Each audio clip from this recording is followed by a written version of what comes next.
Hi there.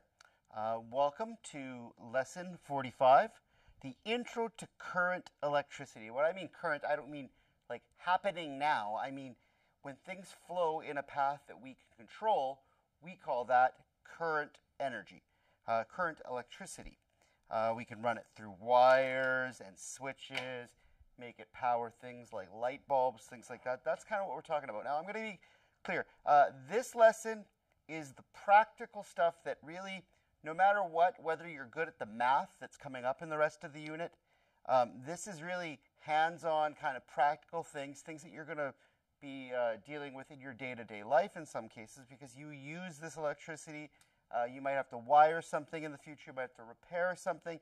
You might want to know how batteries work and things like that. This is the practical application of what we know about electricity in your day-to-day life. So the stuff coming up is complicated, and it's more for mathy kind of things. It's looking at the mathematical calculations that we can use controlling electricity flowing and things like that. But this is the how does it work, why does it work, what are the different ways that it could work. That's kind of what we're looking at today. So the first thing I'm going to do is warn you is that this is going to be a longer video. So brace yourselves for this. I'm sorry. But when the video's done, you're done. What you need to do today is take whatever notes I take on here. So when I take a note down here, you need to either pause the video and write down what I wrote. Now I'm going to try and keep the notes light. I'm not going to overdo it because you're going to get this. There is this booklet. If you don't have it today for the first lesson, that's okay. There'll be a digital version for you.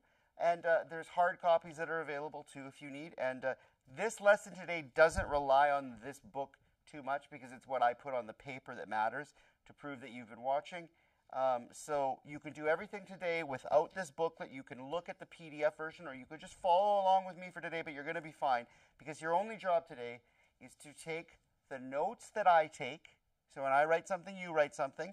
And your other job is to draw the circuits at the end of the lesson with me, and I'm going to draw them too. So it's just going to be an extension of the notes. So we've got this package here. Let's take a look at what we're talking about today. Today we're talking about something called current electricity. Current has a lot of things in common with static electricity, except now static electricity is really unpredictable, and it's erratic, and it doesn't behave the best.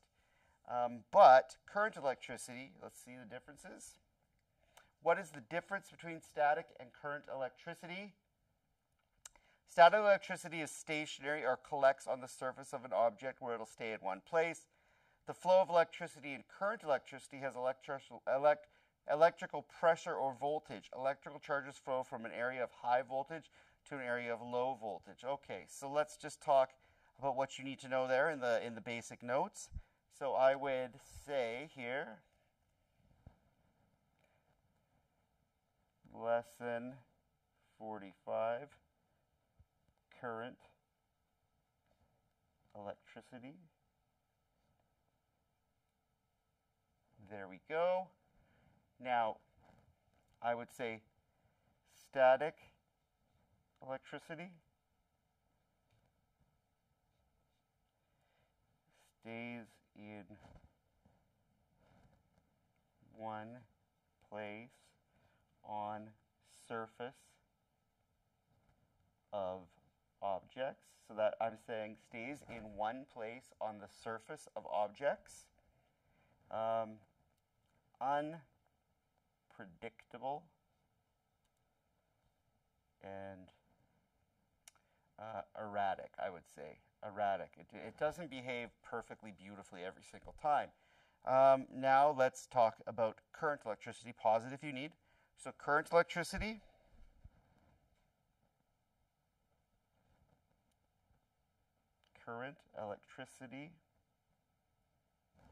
I would say a controlled flow of electrons from high to low voltage. Pause that if you need, but that's a word there, that voltage, that's something new. So current electricity is a controlled flow of electrons from high to low voltage. No problem there. These are kind of weird words, but basically static electricity is a surface charge that kind of stays in one place. You can't control it that well. Current electricity is a buildup of electrons in high voltage that you're going to send to low voltage, normally from the negative to the positive in a battery or something like that. It's normally negatives looking for positives, and we control that flow. So that's the first kind of thing. Current. The flow of charges in a circuit is called the current. Current is measured in amps. Okay, don't worry about that yet. We're going to get into that a little bit more later. And this is supposed to show, it's not the best diagram, but it's basically supposed to show electrons moving. They like to move on the surface of metal wires generally. So this is supposed to be an animation, but it's a very old program. So let's just skip that. But let's talk a little bit. Current is measured in amps and uses the letter I. Now that doesn't make sense yet, but in the future it's going to. So let's say this. Current, I would say, is the letter I, and it is measured in amps. And that's with the symbol A. So I write that down. So current, if you see I, we're talking about current. It's measured in amps. Now, when we think about electricity flowing, one way to think about it is to think of it going almost like water. It kind of flows like water through tubes, is a better way of putting it. If you look at this diagram here, right, you can see there's a pump. It pumps water. Water goes through a turbine that spins and probably does some work. And then it comes down and back to there. Well, look at what electricity does. Electricity is kind of the same thing. You go from the negative, and it's looking for positives. Now, if it's attached to a positive over here, it's going to go there, right? This electricity that we connect to this wire, if that's connected to a positive, it's going to go there. There's going to be an attraction. So these negatives will flow to the positive. And if we stick a bulb in the middle, whoa, we can get that bulb to light up. That's called doing work. Now that's important, right? If we can control the flow of electrons and then stick things for it to do, like light bulbs, and the electricity goes on its way to that positive end, but it flows through things on the way to the positive, those electrons can be put to work. So that's something that's a little weird for students to get, but I would just say that, oh, sorry, here we go. Controlled flows of electrons can be put to, and I would say, work bulbs. Normally is what we use in our class for now. We use bulbs. Pause that if you need to. Okay. Another way to look at electricity is it's going to go from a higher elevation to a lower elevation. Water is going to go up here, and it's always going to go to the low. If there's lots of voltage and there's less volts on that side, boom, it's going to flow there. That's what a battery kind of does. You kind of cheat it, right? You put lots of electrons here and none there. You connect them, they will flow to where there is a lack of electrons. They're attracted to those positives too, which is really cool. All right, so let's keep moving on. Sorry about that. When we talk about current, let's look at what a lot of current would look like, right? If you've got a lot of current, you've got a lot of charges or electrons flowing, and if you've got a small current, you've only got a few. So that could be low amps or high amps, if you wanted. All right, now this is the next big thing. Oh, sorry. This is a key part, right? This is one of the big, there's kind of like three things to look at in this lesson. Current versus static. Alternating current versus direct current, that's the next thing. So static electricity versus current electricity is one thing to learn in this lesson. The next thing we're going to learn about is direct current versus alternating current. Batteries versus plug-ins is basically what that means.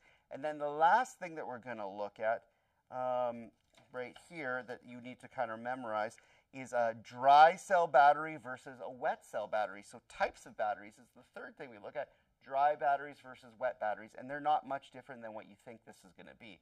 What it sounds like kind of is like what it is.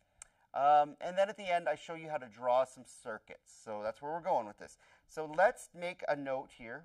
Let's just read it first, okay? So direct current versus alternating current. You ever seen AC/DC?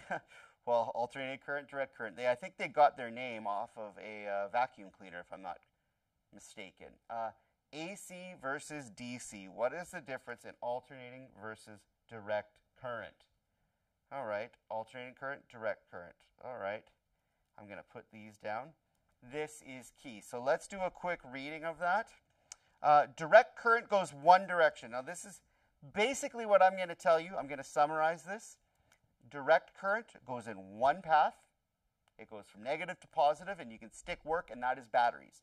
And then there's alternating current, where the current is going back and forth 60 times a second through a circuit, flowing both ways, and that's what we use plug-ins for.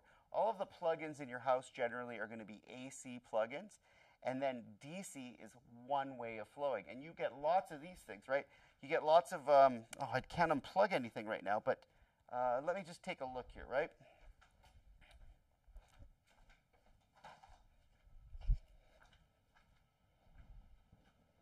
All right, this is an AC adapter, right? This is going to send, well, I can actually read it, right? This is an AC adapter, and it's going to send 12 volts at 3 amps. That's a lot of sciencey stuff here. But this is a computer adapter. It's going to take alternating current, positive and negative, that's flowing back and forth, and it's going to convert it to direct current to power a computer. Kind of cool.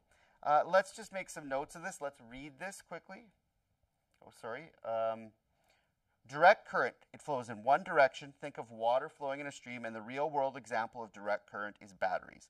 Then think about alternating current. Alternating current is really weird. It's current that flows back and forth in a cycle. Normally in North America, we use 60 cycles a second, back and forth 60 times. It comes from generators, and that's carried to your homes through power lines. It's measured using amps, right? And we know that current is measured in amps. So how can we summarize the basics of what alternating current is and what direct current is? I'm going to make a little note that you need to take here. So be ready. AC equals alternating current. It equals flow of electrons back and forth. Example, plug-ins. Plug-ins are examples of alternating current. AC stands for alternating current. The flow of electrons goes back and forth in cycles, normally 60 cycles per second. And example of direct alternating current would be a plug-in. Now, let's talk about direct current. Direct current is going to be flowing in one direction, direct, right? And it's going to go from negative to positive, and an example of that is going to be a battery. This is just setting the ground rules. So DC equals direct current flows in one direction from negative to the positive terminal. An example of DC would be batteries. Now, just to make things a little trickier, when we talk about DC coming up, we're going to talk about types of batteries, and there's dry batteries and wet batteries, and like I said, they kind of sound what they are. If you need to, you can pause that again right here. So we're going to talk about dry and wet batteries right away.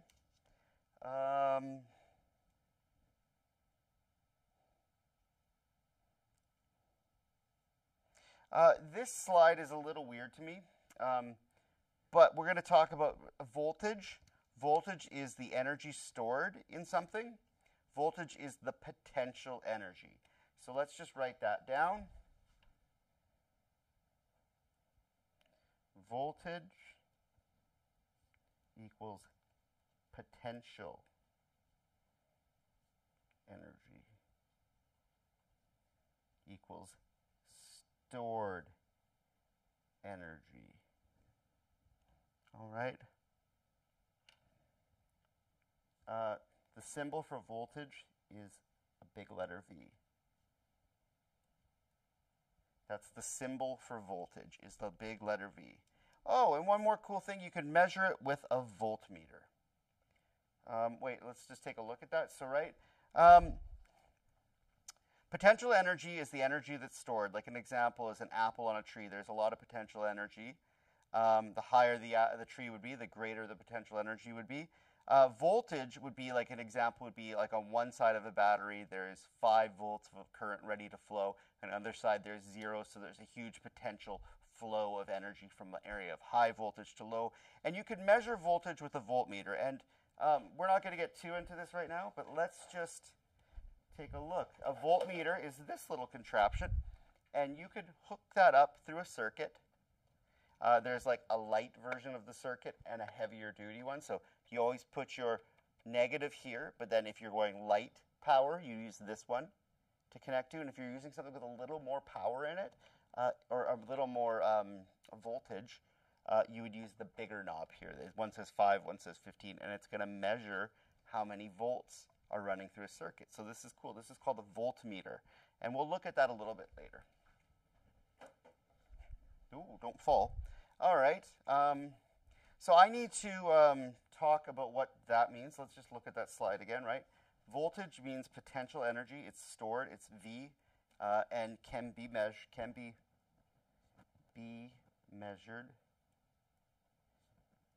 with a voltmeter. Sorry, I spelled that pretty bad. V-O-L-T-M-E-T-E-R, if you would like. All right.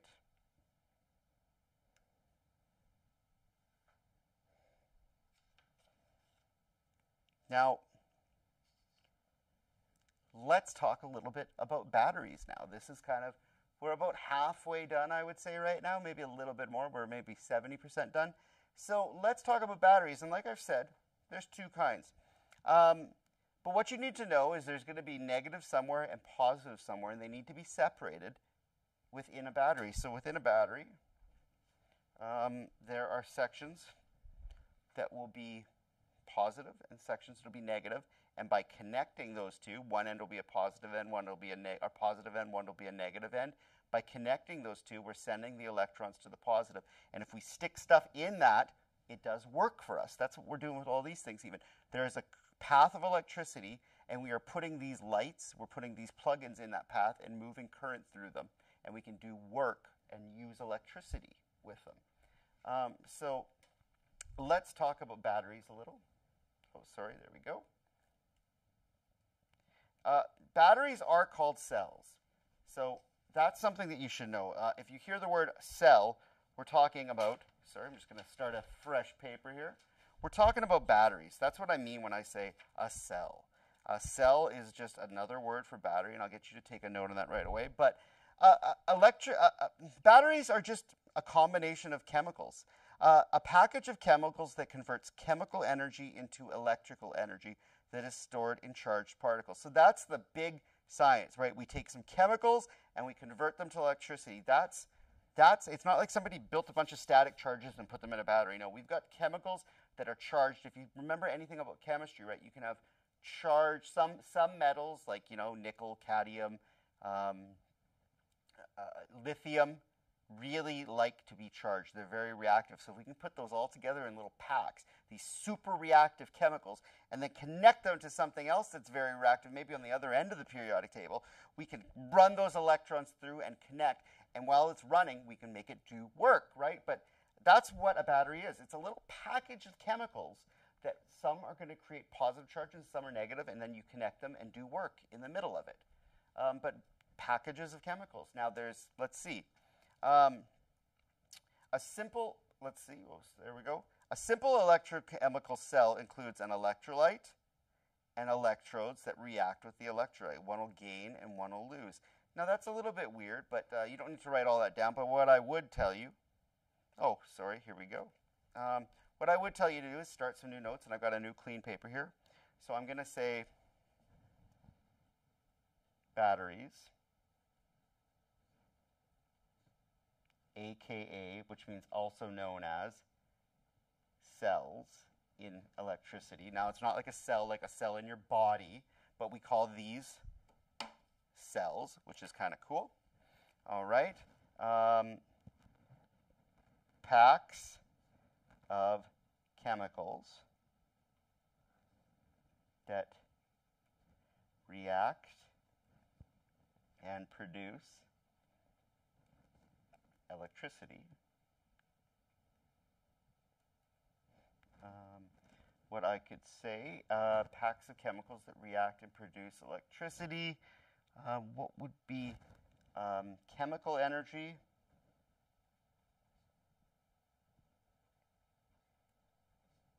into electricity?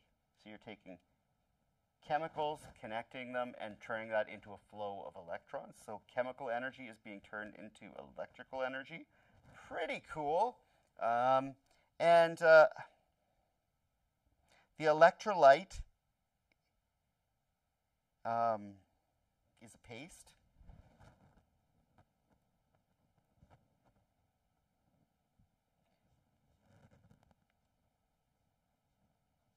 Paste or a liquid that conducts. And I would say the electrodes are metal strips that react with the electrolyte. So you can have two. You can have a positive strip. So you got these little, oh, sorry, I'll let you pause it if you need to write that down. We're almost done. We just got to do wet battery and dry battery and then a couple diagrams, and then we're done. Pause it if you need. I'm moving the camera. So you got this pack of chemicals. You got some electrolytes, and then you've got two electrodes in there. And if you connect those electrodes through the electrolyte, you can create a flow of electricity. I'd like to just slice this open, and we'll kind of get some diagrams coming up with that right away. So let's talk about the two types of batteries or direct current producers. Remember, batteries are direct current. The electricity can only go one way when you send it out of the battery versus a plug-in where it goes back and forth. So let's talk about the two types of batteries that there are commonly used, dry and wet. Let's take a look at the slides here. We've got a wet cell, and then there's a dry cell, right? And let's take a look at both of those. So a wet cell uses a liquid. It contains two connected plates made of different metals, and most car batteries have a series of 6 cells, each containing lead and lead oxide. So let's just look, right? You've got lead plates and lead dioxide plates. You've got partitions, and you've got liquid in them causing them to react. And if you go from negative side to positive side, if you connect things there, you can get a flow of electricity, right? There's some metal rods connecting them all. It's a little bit strange, but let's get the basics down for now about what a wet cell is. A wet cell equals uses a liquid electrolyte. Example would be car batteries. Dangerous. So that's the things you need to know there, right? You can pause it if you need to. I'm going to keep talking. But a wet cell uses a liquid, and the example that everybody uses for a wet cell is a car battery. And they are a little more dangerous because they can splash or leak. So they're very well protected normally. Car batteries don't often explode unless you're really trying to do something to them normally. They're very insulated and protected in case because those electrolytes leaking would be very, very, very, very, very dangerous. Now, let's move on. I'm going to move to the next slide about the dry cells. And dry cells are what we think of when we think of household batteries. So car batteries are an example of a wet cell, and kind of every other battery you think about is going to be a dry cell. And it's the exact same thing. There's metal rods, There's a positive side and a negative side, and you connect them. But instead of filling it up with liquid, you fill it up with paste, almost like a toothpaste, like a baking soda toothpastey kind of vibe. That's kind of what you put in these things, and they leak way less, right? They can leak, but when they do, oh, actually, you know, let me find an example of this. Maybe I could find one. Give Mr. Sitnick one second here. Let me just go for a behind the video scope here. But I'm going to find a corroded. Oh, geez. You know, I think I don't have a good bad example. That's unfortunate. No, I found one. Perfect. All right. This is kind of cool. What are the odds that we got one of these here? But if you're looking at this, you ever seen a battery that gets dry and then see all that crust and stuff? You ever had a battery explode in a remote control, or batteries leaking or something, and it's just not working very well and you got this goop? Well, let me tell you something. If this was a wet cell battery and that was a liquid instead of a paste, it would be everywhere. It'd be burning holes in things, burning carpets, maybe lighting things on fire, causing skin irritation, burning through people's skin. If these batteries had liquid and they exploded or leaked, like I have a leak in this one here, this would be big trouble if it was a liquid, because it would just run, drip, and that'd be it. Since it's a paste, if this kind of battery gets old or explodes or was used incorrectly, it kind of goes, but then the goop kind of slowly comes out, and it's much less reactive. It dries up and turns into this crust, and I'm sure everybody here has left a battery running a little too long or forgot about it for a couple years and come back, and all of a sudden, oh, I've got this gunk, this dried up kind of paste. Well, that's because that's a dry cell battery, and dry cell batteries use paste, and since it's a paste, it doesn't leak as much, and it's not as dangerous. Sorry to ramble, but I think this stuff's kind of cool. So let's just talk about, let's look at the slide first, but I think I've explained everything on that slide. Right, a dry cell uses a paste instead of a liquid, and the zinc container of the dry cell has most of the chemical place surrounded by a carbon rod, blah, blah, blah, blah, blah. You can read that for a second, but look at this. We've got this positive rod, and then we've got a negative bottom and the positive top, and then in the middle, you've got a bunch of zinc and a nice plate that gets wet and conducts that electricity. So when you connect this side of the battery to that side of the battery, it's going to run, and this rod is going to fill up with those electrons, right? And you can recharge it by reversing that too. But let's just do some basic notes on what a dry cell is. So I would say a dry cell, a dry cell would be, uses a paste, electrolyte. Example, household batteries. They are much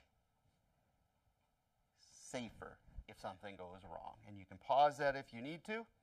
No problem with that. Do your thing. Coming up next is a really confusing chart here for now, but it's great. But just remember for now that we have this, right? And I'll talk about what we've talked about a bit while you're looking at this, but don't get overwhelmed by all the fancy words. Current, the symbol for current is I, the symbol for voltage is V, the symbol for resistance is R.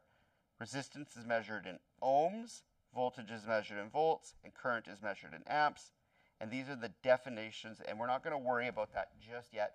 But take a second, take a look at these, the flow of electrons. So current is I, it's measured in amps, and the definition of current is the flow of electrons through a conductor. I'm not going to make you write that out.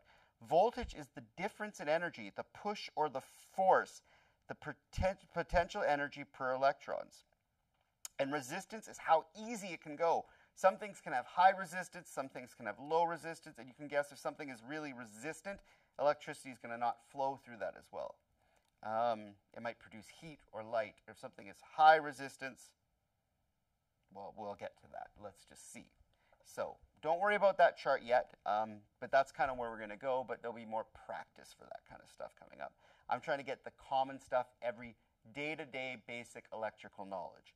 So next up, what are electric circuits? And boy, oh boy, let me tell you, this stuff's kind of fun. I'm not going to make you take a lot of notes on this, but a circuit is a path. It's everything in a circuit always has a source of energy, a conductor, which is the wire, and something that's going to do the work, and a switch. This is cool, and you'll have these later, but let's go back to me for a second. So parts of a circuit is something we should look at right now.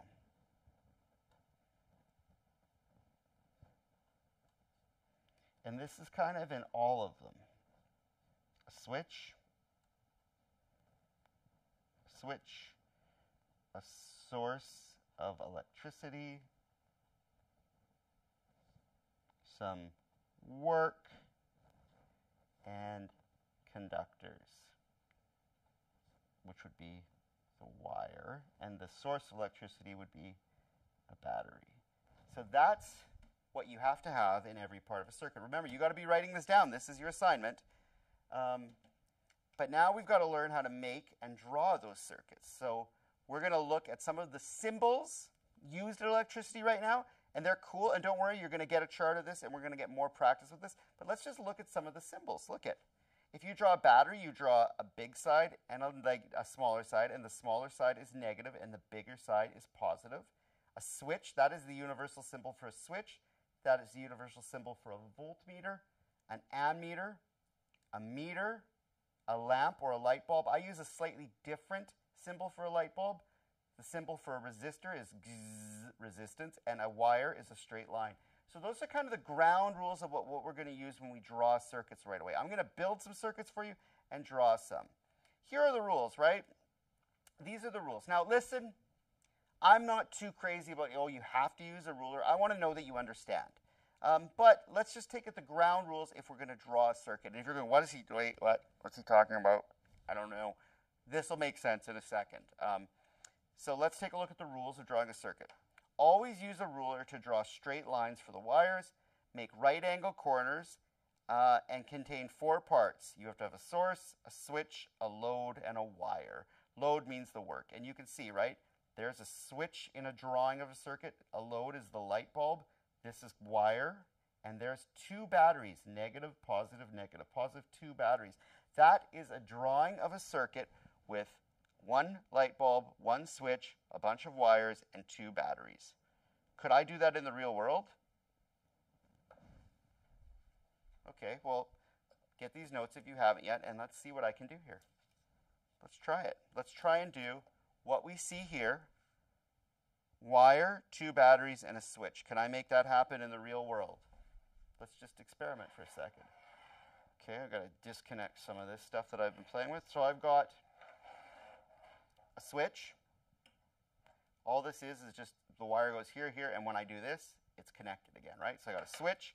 I got some nice clip wires that are clipped onto a light bulb. I've got some nice wires clipped to a battery. I can connect 1 more battery because that's what it wants. So I will go negative end to positive end. I will touch that like that, negative end to positive end. I will keep that switch open for now. The switch will be open. If you've ever had people say open the lights or close the lights, they're actually correct scientifically. This is open, off, close, so it's kind of backwards of what people say. But look at that. I made 2 sources of electricity, battery, negative, positive, into a switch, into a bulb. And the bulb lights up. Isn't that cool? Okay, so I just clipped them on. All right, so I have turned that into this in the real world. Kind of fun, kind of neat. And you're going to have to learn how to draw that. And normally I'd get you to build those if we can and play around with some different wires and things like that. We're getting close to the end. I said this is going to be a long one, but just hang in there. So I'm going to move on to the slides here. This, oh boy, I forgot to tell you. This is the other big trick to the video. We're going to have to learn about something called a series and a parallel circuit. And then we're done, I promise. So what that means is that If there's only one route that your electricity can take and there's no branches or ways of it going other directions, that is called a series circuit. A series circuit, say that 5 times, is when electricity can only go one path. Now, there's something called a parallel circuit, which is a little bit more useful. There's reasons to use a series circuit, which we'll get into, and there's reasons to use a parallel circuit, which we'll get into. What you need to know is that in a series circuit, electricity goes one way, but in a parallel circuit, electricity as it goes along can break up into multiple paths. It'll still end up in the same place, but there's multiple ways for the electricity to get there. There's advantages to both, but you need to understand, basically, that electricity with one path like this, right?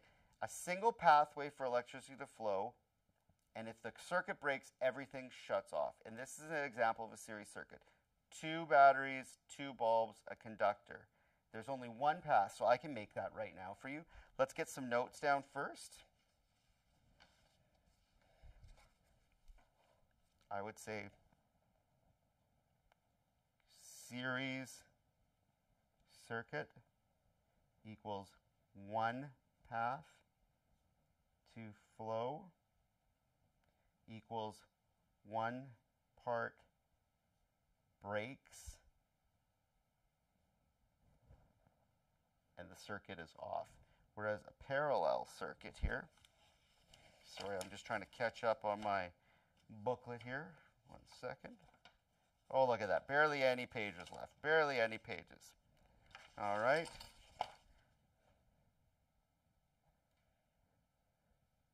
A parallel circuit. A parallel circuit, what I would say is multiple paths to flow. Can have different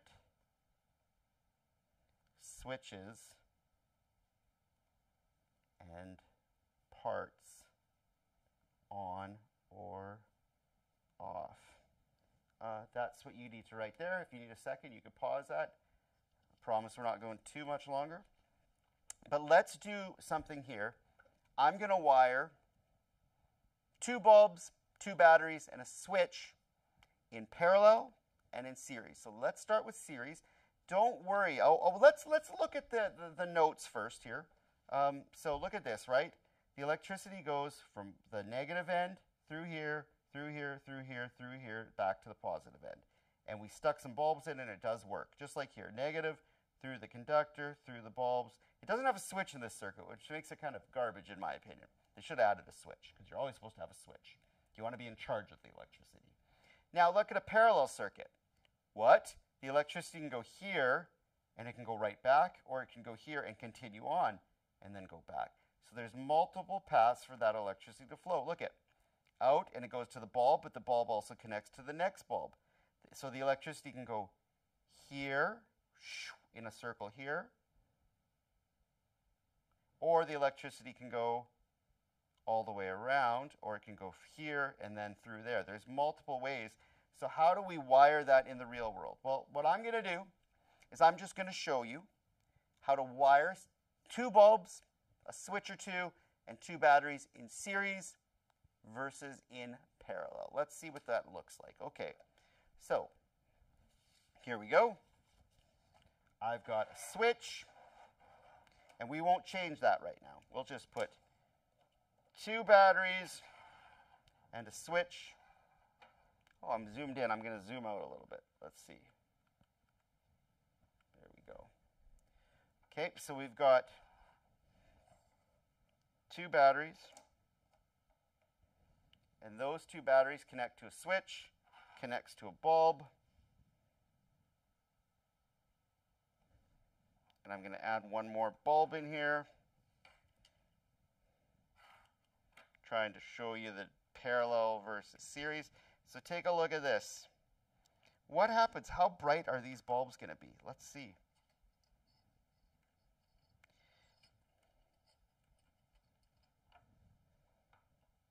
Oh, they're barely on. You can hardly see them. Can you see them? Yeah, they're just lit up, right? But you can see 2 batteries, to a switch, through this bulb, through that bulb, back to the positive side. Barely lit up, but there's only one path. The problem with this is as it goes through here, we lose some of it, and then we lose some of it here. So there's only one way, and this wire can actually get a little bit warm after a while. This is the only way that electricity can flow. Now, what if I wire the exact same thing in parallel? And I say, you know what, electricity? I'm going to open up my switch here. I'm going to give you multiple ways that you can flow when you get to different points within the circuit. How can that change? Okay, let's see how. So watch this. This is in series. When I turn it on and off, the whole thing's on and off. Right? You can barely see it, but it is turning on and off. Now, if I wire these two bulbs instead, I say, okay, here's one loop. You can go this way. Cool. Oh, bright. Yeah, nice. Now I can also, when you get here, instead of going through there, I'm going to give you another path to go electricity. You can go through Mr. Yellow wire instead to another bulb. Clamp that on there, or not. Oh, it just keeps unclamping. There we go. And out Mr. White wire here. So you can have multiple paths to go. All right. So I'm going to turn this side to this side. Okay, so I've said when the electricity goes here, now instead of just having one way to go through another bulb, it can go to the other bulb a separate path. And it can go out and doesn't have to go through this bulb, it can just go back, right? So let's watch this. Whoa, they're bright. What? What? Because when you wire things in parallel, the electricity isn't pinned in one way and it doesn't get weaker and weaker as it goes through things. It can stay at full voltage in different parts of the circuit. This gives us something cool that you can do here. If you really wanted, you could make it so that this switch, I could just turn that light off. Watch, if I take this, I disconnect it, I add another switch here.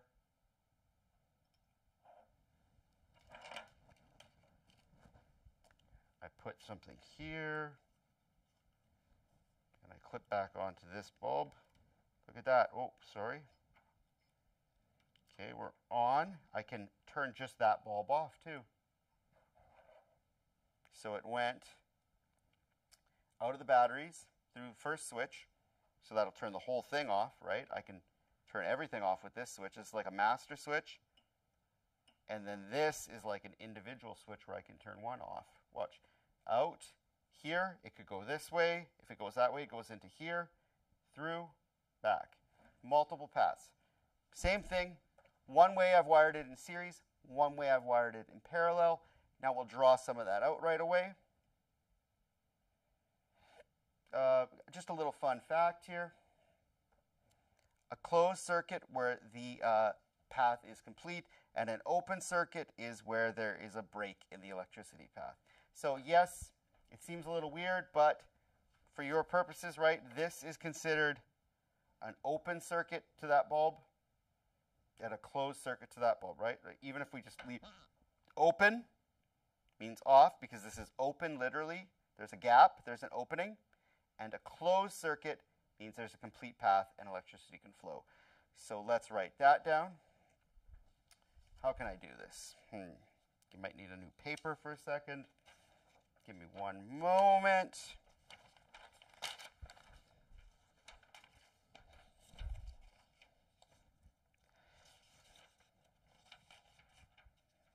I would say, I just don't want to break this up too much.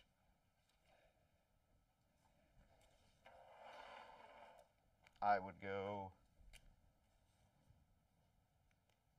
open circuit equals off equals a gap. A closed circuit equals on equals complete path. All right, that's just a side note. You can get that down, right? You can read that if you'd like. And how is household wiring arranged? Well, this is cool. You could either have a fuse or a breaker. Have you ever seen, this is actual home science, have you ever seen a fuse or a breaker, right, in your house? You ever had a breaker box maybe in your house when the power goes out or somebody's got too many things plugged in and click, something snaps and all of a sudden you got to go reset it and hopefully it doesn't go click again. Just one thing, if you're doing something and the breaker keeps kicking in your house, you're doing something wrong. There's a problem. Don't force it. I've seen people jam breakers open or closed, I mean, on purpose, and then you can burn houses down like that by accident. So if a breaker's going, now let's talk about what a breaker is. Let's look down here. This is kind of cool, right? This is a breaker. That is a fuse. They're both safety devices. How a breaker works is there's a little piece of metal and electricity flows through it. And if that electricity heats this metal too much, it gets soft and the breaker goes ba-ding, and it disconnects the circuit. It opens the circuit and everything shuts off. It's a safety device. Now, a fuse right here, a fuse is almost the same thing. A fuse works where electricity flows through it, but if too much goes through the fuse and it's too hot, the metal inside the fuse burns, and all of a sudden, you've basically got an opening and no electricity goes and everything shuts off. So if you blow a fuse, what you've done is too much electricity has gone through that fuse. The wire inside of it that's a conductor melts or burns, and all of a sudden, everything shuts off. Same thing with a breaker. The breaker's fine, it's on, but all of a sudden, it's too much electricity going through a breaker, and a breaker will kick off. And then you got to go reset the breaker once you've made sure everything's safe. The biggest difference is that breakers are resettable. You can just flick it back on. Whereas a fuse, you've got to actually replace a fuse every time. So this is what we're going to call safety devices. All right, so I'm going to make a side note on this.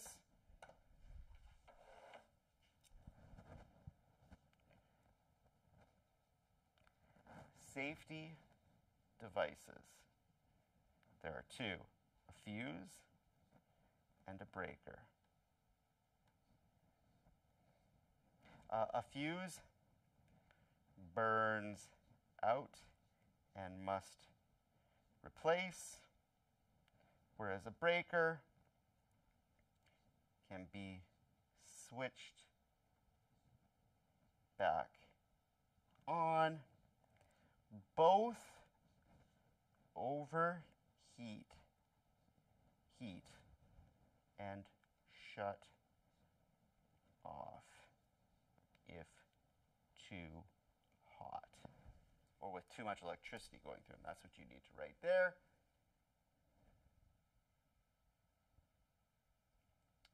Okay. Now we're in the home stretch. Oh, that's the last note on that. Sorry. So today, the last thing we're going to do is a couple drawings, and then we're done.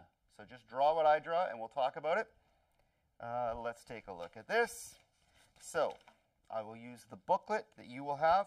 For now, if you don't have the booklet, just draw it on the paper where your notes are, because that's what you're going to submit anyway. So let's do the final chunk here. So you're done with your notes, and now you're just going to do some drawings on the rest of your paper. Now, I'm going to use the booklet because I have the booklet, but you could just do number 1 and do the drawing, number 2 do the drawing, number 3 do the drawing, number 4 do the drawing. You don't need to write this down on your sheet.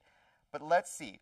The first thing it asks for, I'm going to zoom in a bit, all right, is a battery with 3 cells, 2 light bulbs, and a switch that controls both light bulbs. So the first thing you're going to do, let me get a pencil for this.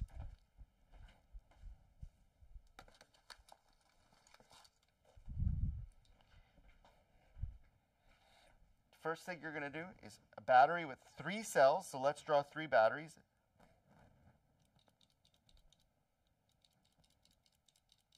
Of course, my pencil lead's running out. There we go. All right. Battery, positive, negative, positive, negative, positive, negative. There's 3 batteries. Positive, negative, positive, negative, positive, negative. We're going to draw 2 bulbs. Okay. What's the symbol for a bulb? Maybe you have to look it up. But a bulb is always a circle with a little loop-de-loop. Another circle with a loop-de-loop, 2 bulbs. And then a switch is always like this. like that. So a switch with 2 bulbs and 3 batteries. That's how you would draw it.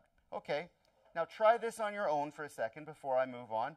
A battery with 2 cells, 1 light bulb, 1 resistor, and another light bulb. How would you draw that?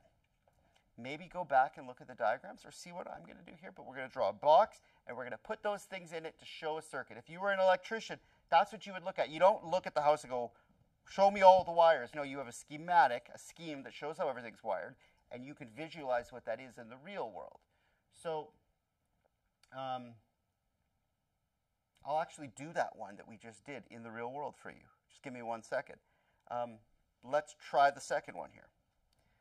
Battery, 2 cells, 1 light bulb, 1 resistor. So you're going to draw 2 batteries. Battery, positive, negative, positive, negative. That's 2 batteries, 2 symbols for battery. 1 light bulb. Okay, that's the symbol for a light bulb. 1 resistor. A resistor symbol is this. Another light bulb. And then back to the positive side. The electricity would flow that way. Okay, I don't have a resistor here, but let's look at this one. 3 batteries, 2 bulbs, and a switch. Well, I can do that right now. All right. Let's do it. Battery, battery, battery. Then we're going to run that to, I believe it says 2 light bulbs. Well, I've got 2 light bulbs. Zooming back out a bit. 3 batteries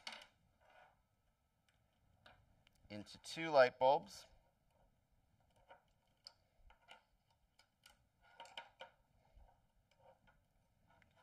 Colors of the wires don't matter. And then a switch that'll turn them both off.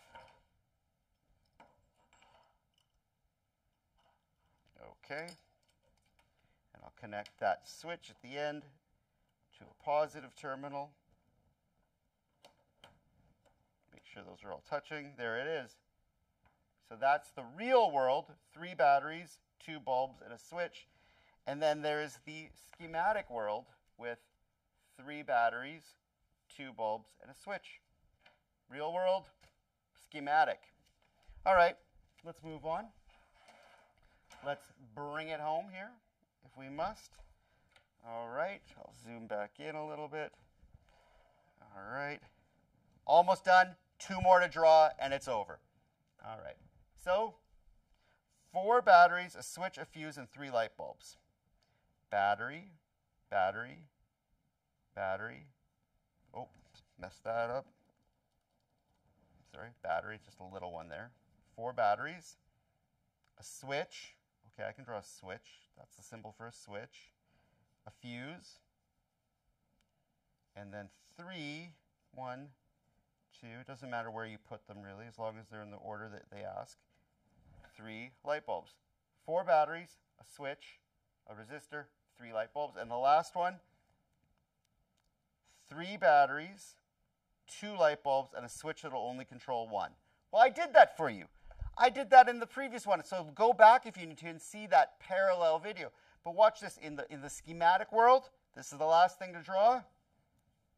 3 batteries, 1 battery, 2 batteries, 3 batteries, 2 bulbs,